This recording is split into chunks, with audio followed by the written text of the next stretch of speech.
투자의 세계에서 가장 많이 반복되는 실수가 있습니다. 바로 이번엔 다를 것이다라는 생각입니다. 수천 년의 금융 역사 속에서 인간은 같은 실수를 반복해왔습니다. 거품이 생기고 탐욕이 끓어오르고 공포가 몰아치고 손실이 쌓입니다. 그리고 그 폐허 속에서 누군가는 다시 일어섭니다. 그리고 누군가는 영영 시장을 떠납니다. 워렌 버핏이 남긴 말이 있습니다. 첫 번째 규칙, 절대 돈을 잃지 마라. 두 번째 규칙, 첫 번째 규칙을 절대 잊지 마라. 이 두 문장은 단순해 보입니다. 하지만 이 안에는 수십 년의 투자 철학이 압축되어 있습니다. 오늘 우리는 이 두 문장을 천천히 그리고 깊이 들여다볼 것입니다. 많은 사람들이 투자에서 수익을 먼저 생각합니다. 얼마를 벌 수 있을까? 어떤 종목이 오를까? 지금 사면 내년에 2배가 될까? 하지만 워렌 버핏은 정반대의 순서로 생각했습니다. 그는 항상 이렇게 물었습니다. 내가 틀렸을 때 얼마나 잃을 수 있는가? 이 질문 하나의 차이가 평범한 투자자와 위대한 투자자를 가릅니다. 수익률의 수학을 먼저 이해해 봅시다.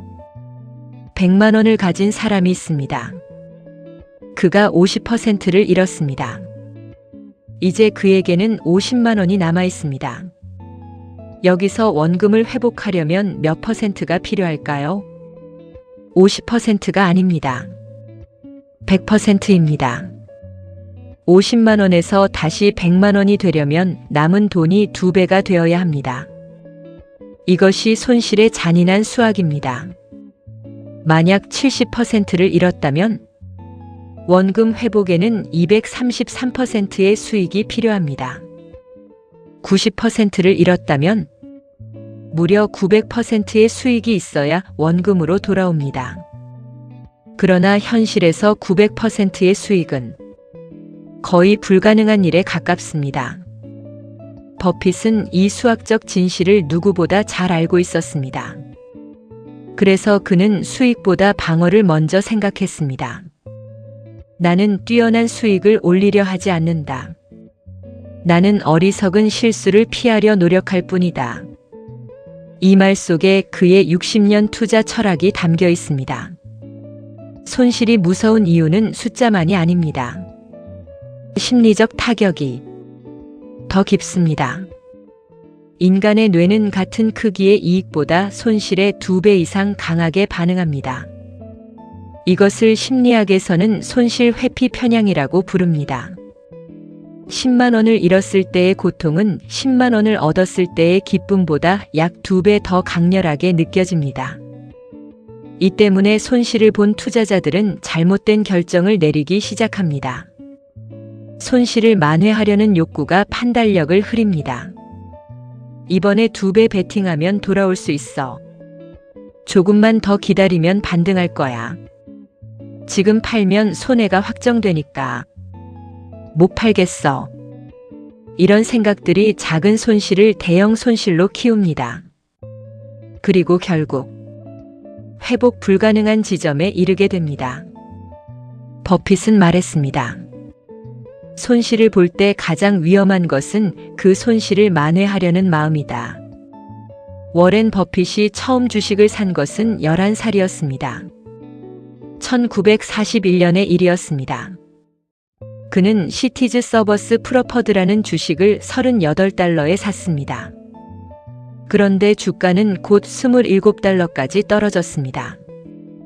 어린 버핏은 초조했습니다. 그러다 주가가 40달러까지 올랐습니다. 버핏은 서둘러 팔았습니다. 아주 작은 이익을 챙겼습니다. 그런데 그 이후 주가는 200달러까지 올랐습니다. 버핏은 이 경험에서 2가지를 배웠습니다. 첫째, 단기적인 주가 하락에 겁먹지 말 것. 둘째, 너무 일찍 파는 것도 일종의 실수라는 것. 하지만 더 중요한 세 번째 교훈이 있었습니다. 자신이 그 회사의 가치를 제대로 이해하지 못한 채 가격만 보고 거래했다는 것입니다. 이때부터 버핏은 가격보다 가치를 공부하기 시작했습니다.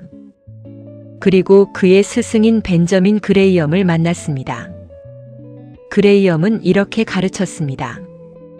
주식은 종이 조각이 아니다. 그것은 기업의 일부를 소유하는 것이다. 기업이 얼마나 가치 있는지를 알면 가격이 떨어져도 두렵지 않다. 이 가르침이 버핏의 첫 번째 방어 무기가 되었습니다. 바로 내재 가치의 이해였습니다. 내재 가치란 무엇인가?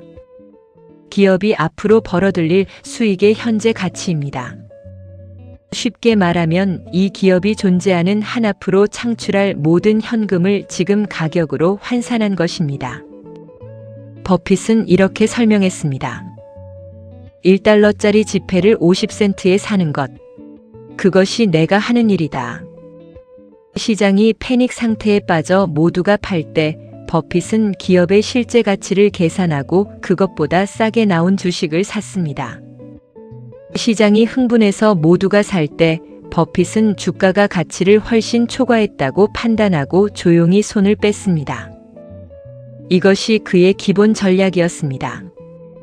남들이 탐욕스러울 때 두려워하고 남들이 두려워할 때 탐욕스러워하라.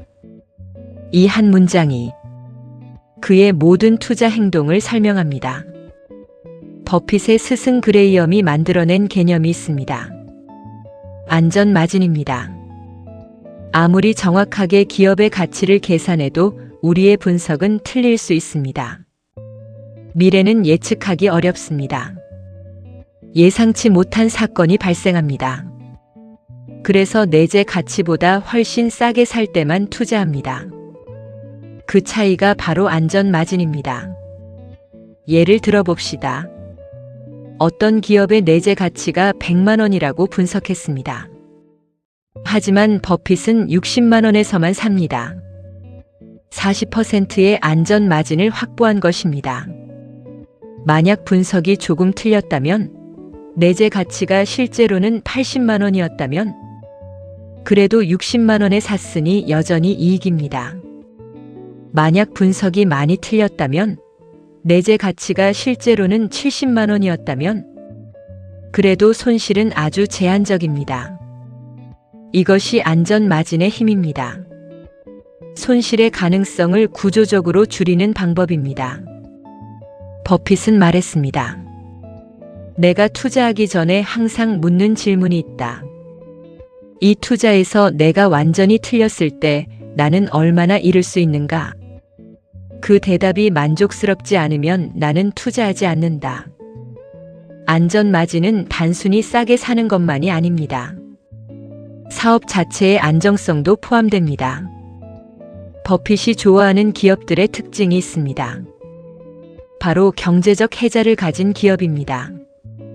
성을 둘러싼 해자처럼 경쟁자가 쉽게 넘어올 수 없는 강력한 경쟁 우위를 가진 기업입니다. 코카콜라를 생각해 보십시오. 누가 코카콜라와 똑같은 음료를 만들 수 있을까요? 레시피는 모를지라도 브랜드 자체를 복사할 수 없습니다. 100년 이상 쌓인 소비자의 신뢰는 돈으로 하루아침에 살 수 없습니다. 이것이 경제적 해자입니다. 버핏은 이런 기업들이 경기가 나빠지고 주가가 떨어져도 사업 자체는 유지된다는 것을 알았습니다. 그래서 그는 단기적인 주가 하락을 두려워하지 않았습니다. 훌륭한 기업을 공정한 가격에 사는 것이 공정한 기업을 훌륭한 가격에 사는 것보다 낫다. 이 철학이 그를 위대한 투자자로 만들었습니다. 단순히 싼 주식이 아니라 오랫동안 강한 사업을 할 수 있는 기업을 찾았습니다. 이론이 아무리 훌륭해도 실제로 손실을 보는 순간은 다릅니다. 화면에 빨간 숫자가 켜지고 잔고가 줄어들고 뉴스는 온통 공포 기사로 가득할 때 인간은 이성이 아닌 감정으로 결정하게 됩니다. 버핏도 손실을 경험했습니다. 버크셔 해서웨이의 주가는 여러 차례 폭락했습니다. 1973년과 1974년 오일 쇼크 때 버크셔의 주가는 절반 이하로 떨어졌습니다. 1987년 블랙 먼데이 때는 하루에만 22%가 폭락했습니다. 2000년 닷컴 버블 붕괴 때는 인터넷 기업들에 투자하지 않았다는 이유로 버핏은 시대에 뒤떨어진 노인이라는 비판을 받았습니다. 하지만 3년 뒤 그가 옳았다는 것이 증명됐습니다. 2008년 금융위기 때는 버크셔의 주가가 50% 가까이 빠졌습니다. 그때마다 버핏은 어떻게 했을까요? 팔지 않았습니다. 오히려 더 샀습니다. 주가가 내리막릴 때 나는 행복하다. 왜냐하면 나는 더 싸게 더 많이 살 수 있으니까. 이것이 말처럼 쉬운 일이 아닙니다. 2008년 당시 리먼 브라더스가 무너지고 전 세계 금융 시스템이 붕괴될 것 같은 공포 속에서 버핏은 골드만삭스에 50억 달러를 투자했습니다. 기자들이 물었습니다. 지금 세상이 끝날 수도 있는데 왜 투자합니까? 버핏이 답했습니다. 미국에 베팅하는 것은 역사적으로 항상 옳은 일이었습니다. 나는 그것이 앞으로도 계속 오를 것이라 믿습니다. 이것은 무모한 낙관주의가 아니었습니다. 그것은 역사를 공부하고 기업의 본질 가치를 분석한 결과에서 나온 차가운 판단이었습니다. 실제로 골드만삭스 투자는 엄청난 수익을 냈습니다. 세상은 끝나지 않았고 버핏은 공포 속에서 다시 한번 빛났습니다. 버핏의 60년 투자 인생에서 추출한 손실을 줄이는 실질적인 원칙들이 있습니다. 하나씩 천천히 살펴보겠습니다. 첫 번째 원칙입니다. 이해하지 못하면 투자하지 않는다. 버핏에게는 능력의 원이라는 개념이 있습니다. 자신이 진정으로 이해하는 사업 안에서만 투자한다는 원칙입니다. 그는 테크 기업들의 1990년대 급성장을 보면서도 대부분의 인터넷 기업에 투자하지 않았습니다. 이유는 하나였습니다. 나는 그들의 사업 모델이 10년 후에도 유효한지 판단할 수 없다. 버핏은 말했습니다. 당신이 이해하지 못하는 사업에 투자하면 그것은 투자가 아니라 도박이다. 우리 주변에서 흔히 보는 사례들이 있습니다. 친구가 권유하는 코인, 유튜버가 추천하는 주식, 어디선가 들은 테마주 이야기. 왜 이 기업이 가치 있는가? 이 사업은 어떻게 돈을 버는가? 10년 후에도 이 사업은 존재할 것인가?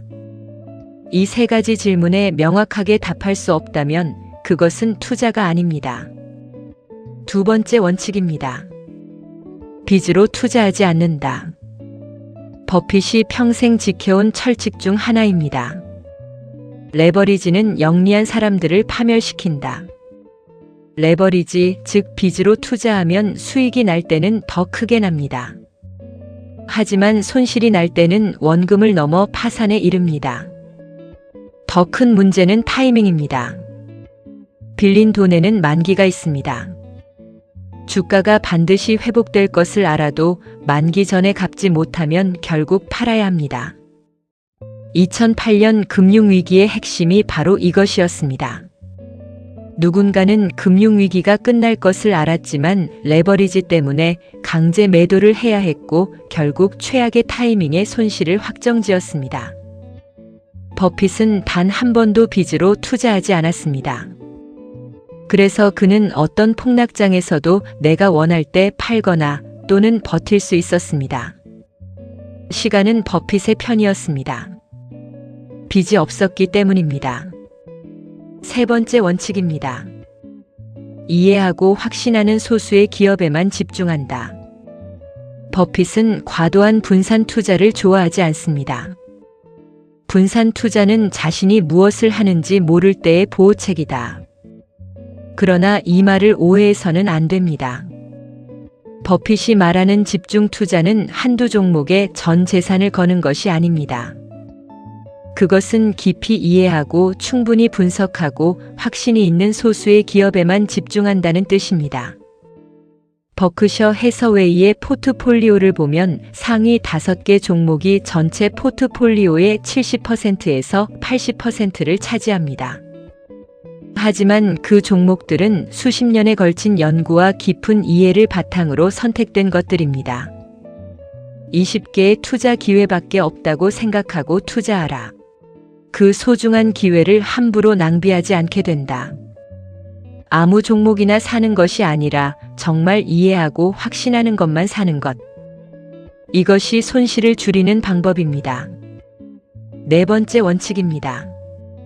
뉴스와 시장의 소음을 무시한다. 현대인은 정보의 홍수 속에 살고 있습니다. 실시간으로 주가가 업데이트되고 유튜버들은 매일 전망을 쏟아냅니다. 경제 뉴스는 24시간 공포와 흥분을 반복합니다. 버핏은 이 모든 것에서 의도적으로 거리를 두었습니다. 단기 예측은 독약이다. 그것은 당신을 잘못된 방향으로 이끈다. 버핏은 오마하에 살면서 월스트리트의 열기에서 벗어났습니다. 그는 매일 연차 보고서를 읽고 기업의 사업을 공부하는 데 시간을 씁니다. 나는 매일 500페이지의 보고서를 읽는다. 지식은 이자처럼 복리로 쌓인다.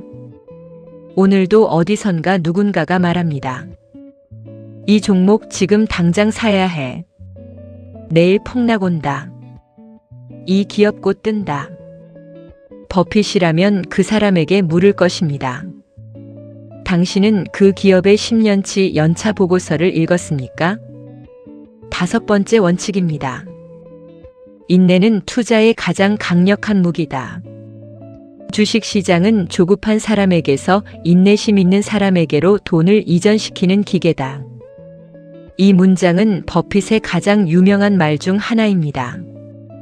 대부분의 개인 투자자들은 주식을 평균 1년도 안 보유합니다. 버핏은 코카콜라를 1988년에 사서 지금도 갖고 있습니다. 35년이 넘었습니다. 그 기간 동안 코카콜라의 주가는 수십 배 올랐고 엄청난 배당을 지급했습니다. 하지만 더 중요한 것은 그 35년 동안 주가가 크게 떨어진 순간이 여러 번 있었다는 것입니다. 1998년의 과대평가 구간, 2008년의 금융위기, 2020년의 코로나 팬데믹. 매번 팔 이유가 있었습니다. 매번 공포가 있었습니다. 하지만 버핏은 팔지 않았습니다. 코카콜라가 사람들에게 음료를 팔아 돈을 버는 사업을 계속할 것이라는 확신이 있었기 때문입니다. 인내는 시간의 힘을 활용하게 해줍니다. 그리고 시간이 지나면 좋은 기업은 반드시 올라갑니다. 6번째 원칙입니다. 기업을 산다. 주식을 사지 않는다. 이것이 워렌 버핏과 대부분의 트레이더의 가장 큰 차이입니다. 트레이더는 주가의 움직임을 봅니다. 버핏은 기업의 가치를 봅니다. 나는 주식을 살 때 내일 시장이 문을 닫고 5년간 다시 열지 않는다고 생각하고 산다. 이 사고방식은 모든 것을 바꿉니다. 만약 주식을 사고 나서 가격을 볼 수 없다면 당신은 무엇을 근거로 그것을 살 수 있겠습니까? 기업의 이익, 성장성, 경쟁 우위, 경영진의 능력. 이런 것들입니다. 그리고 이런 것들은 하루 이틀에 변하지 않습니다. 좋은 기업은 단기적인 주가 하락에도 사업을 계속하고 수익을 내고 성장합니다. 주식을 보지 않고 기업을 보면 손실에 대한 두려움이 줄어듭니다. 기업이 여전히 좋다면 주가의 하락은 기회가 됩니다. 7번째 원칙입니다. 미스터 마켓을 이용하라. 그에게 설득당하지 마라. 그레이엄은 버핏에게 미스터 마켓이라는 개념을 가르쳤습니다. 상상 속의 파트너 미스터 마켓이 있습니다. 그는 매일 당신을 찾아와 주식의 가격을 제안합니다. 어떤 날은 그가 지나치게 낙관적입니다. 그래서 주식을 매우 비싸게 사겠다고 제안합니다.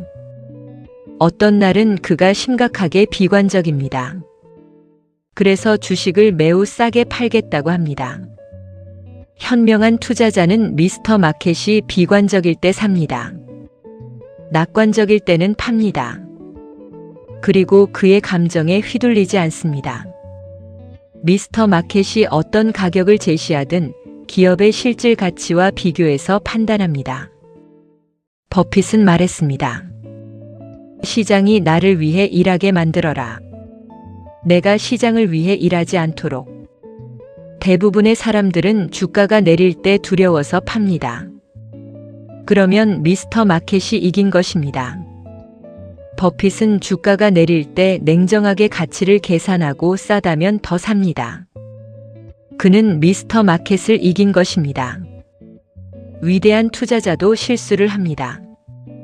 버핏 역시 그랬습니다. 그는 자신의 실수를 솔직하게 인정하는 것으로 유명합니다.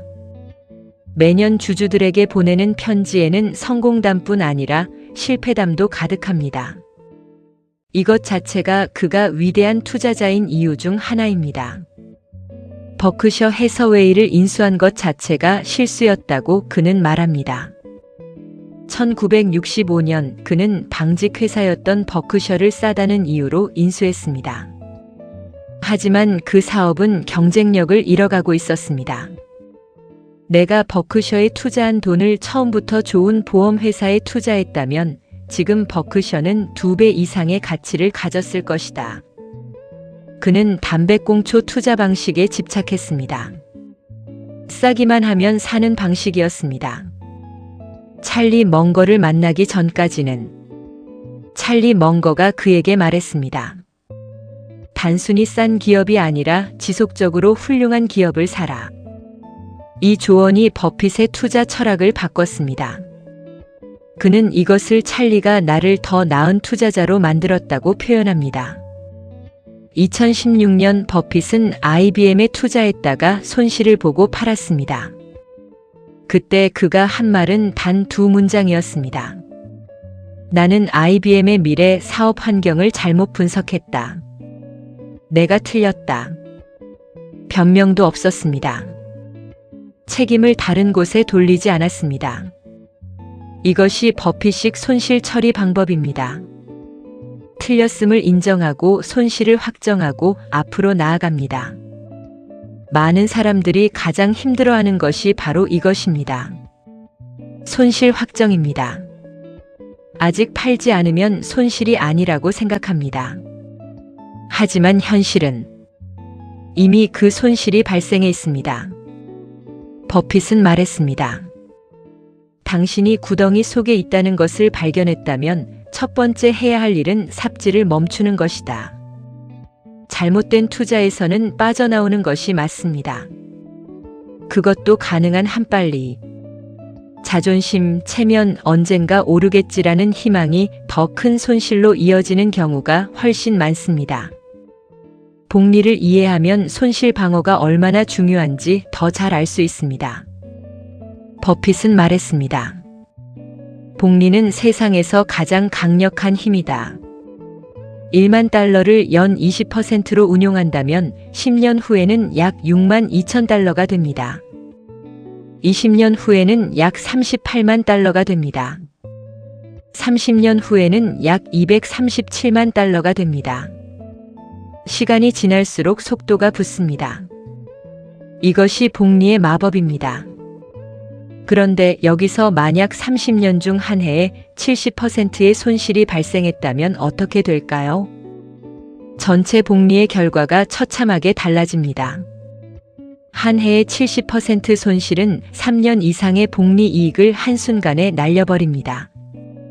그래서 버핏에게 손실 방어는 수익을 올리는 것만큼이나 아니 그 이상으로 중요합니다. 방어적으로 플레이하는 것이 공격적으로 플레이하는 것보다 장기적으로 훨씬 더 큰 수익을 가져다 준다. 버핏이 60년 동안 평균 연 20%의 수익률을 올린 비결은 매년 20%를 올렸기 때문만이 아닙니다. 단 한 번도 파멸적인 손실을 본 적이 없기 때문입니다. 복리는 중단되지 않을 때만 기적을 만들어냅니다. 당신이 40년 동안 연 15%로 투자한다면 1천만 원이 267억 원이 됩니다.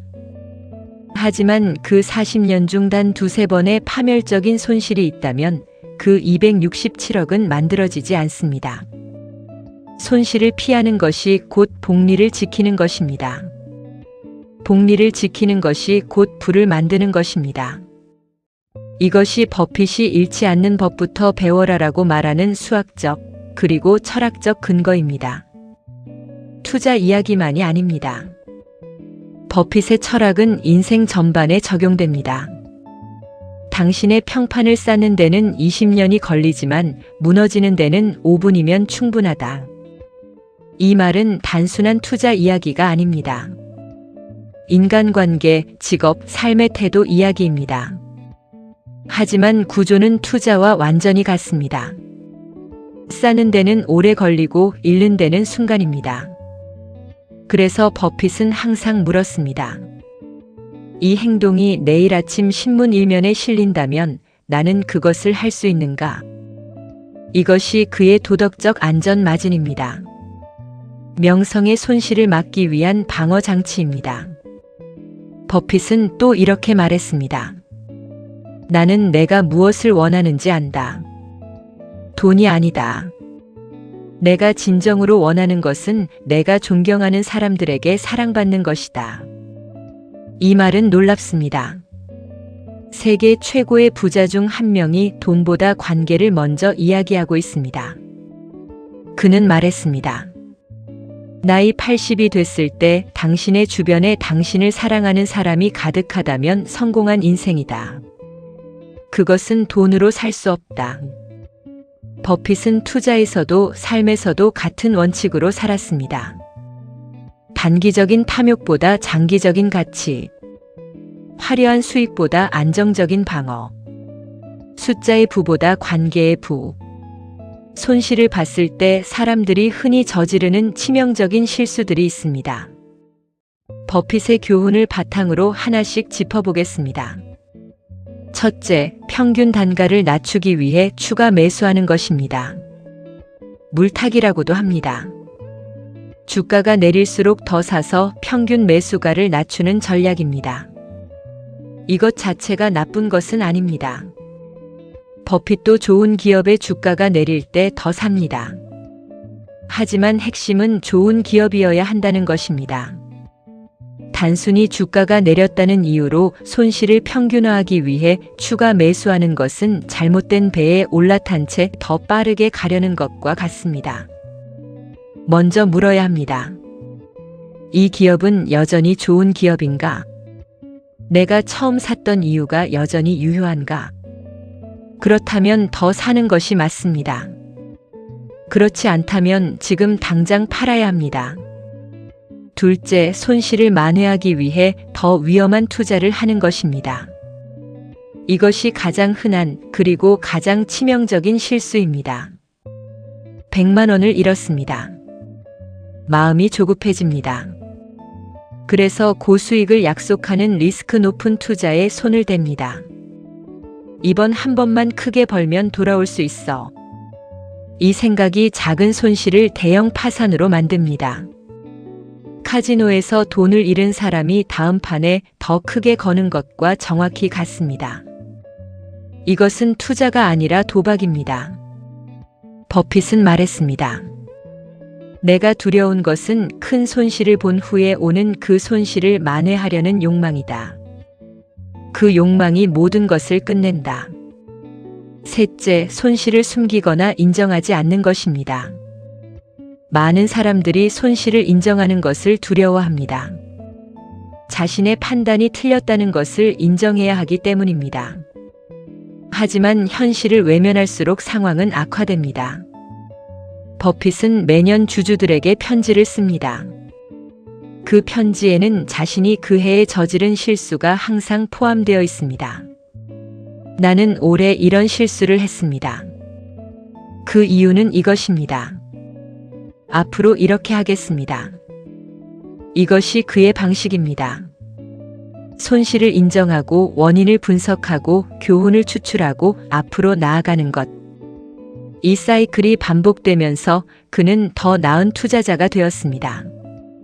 넷째, 시장 전체를 원망하는 것입니다. 주가가 내리면 사람들은 말합니다. 세상이 잘못됐어. 시장이 조작됐어. 이 나라는 희망이 없어. 버핏은 그렇게 생각하지 않았습니다. 시장이 1년에 2번 50%씩 흔들린다면 나는 더 부자가 될 것이다. 시장의 변동성은 적이 아니라 친구입니다. 좋은 기업을 싸게 살 수 있는 기회를 주기 때문입니다. 손실을 보았을 때 시장을 원망하는 사람은 성장할 수 없습니다. 자신의 판단과 분석을 점검하는 사람만이 더 강해질 수 있습니다. 지금 이 이야기를 듣고 있는 당신이 지금 투자 손실 중일 수도 있습니다. 빨간 숫자를 보며 잠 못 이루는 밤. 어디서부터 잘못된 건지 모르는 막막함. 주변에 말하지 못하는 외로움. 버핏은 당신에게 이렇게 말할 것입니다. 손실은 당신이 나쁜 사람이라는 뜻이 아니다. 시장에서 살아남기 위해 필요한 등록금을 낸 것이다. 중요한 것은 지금부터입니다. 먼저 멈추십시오. 더 이상의 충동적인 행동을 하지 마십시오. 공포 속에서 내리는 결정은 거의 항상 잘못됩니다. 그 다음 냉정하게 상황을 점검하십시오. 내가 투자한 기업은 여전히 좋은 기업인가? 처음 투자한 이유가 여전히 유효한가? 이 손실이 기업의 문제인가? 시장 전체의 문제인가? 만약 기업이 여전히 좋다면 버텨야 합니다. 아니라면 손실을 인정하고 빠져나와야 합니다. 버핏은 또 이런 말을 했습니다. 나는 투자에 관해 좋은 결정을 내리려 하지 않는다. 나는 나쁜 결정의 수를 줄이려 할 뿐이다. 완벽한 투자자는 없습니다. 항상 수익을 내는 사람도 없습니다. 중요한 것은 좋은 결정의 수가 나쁜 결정의 수보다 많은 것, 그리고 나쁜 결정으로 인한 손실이 회복 불가능한 수준에 이르지 않는 것입니다. 손실을 봤다면 그것이 투자를 그만둬야 하는 이유가 아닙니다. 그것이 올바른 투자를 배우기 시작해야 하는 이유입니다. 버핏의 투자 철학은 단순히 돈을 불리는 방법이 아닙니다. 그것은 삶을 대하는 태도입니다. 장기적으로 생각하는 것, 단기적인 유혹에 흔들리지 않는 것, 자신이 이해하는 것에 집중하는 것, 실수를 인정하고 배우는 것, 관계와 평판을 돈보다 소중히 여기는 것. 이 원칙들은 투자에만 적용되는 것이 아닙니다. 직업 선택에도, 인간 관계에도, 건강 관리에도 적용됩니다. 버핏은 말했습니다. 좋은 습관은 무거운 짐이 되기에 너무 가볍고 나쁜 습관은 끊기에 너무 무겁다. 지금 당신이 쌓고 있는 습관들이 10년, 20년 후에 당신을 만들어냅니다. 매일 조금씩 배우는 습관, 충동을 통제하는 습관, 장기적으로 생각하는 습관. 이것들이 버핏을 위대하게 만들었고 이것들은 당신도 실천할 수 있습니다. 워렌 버핏은 90세가 넘은 지금도 매일 아침 출근합니다. 그는 자신이 하는 일을 사랑하기 때문입니다. 그에게 물었습니다. 당신의 성공 비결은 무엇입니까?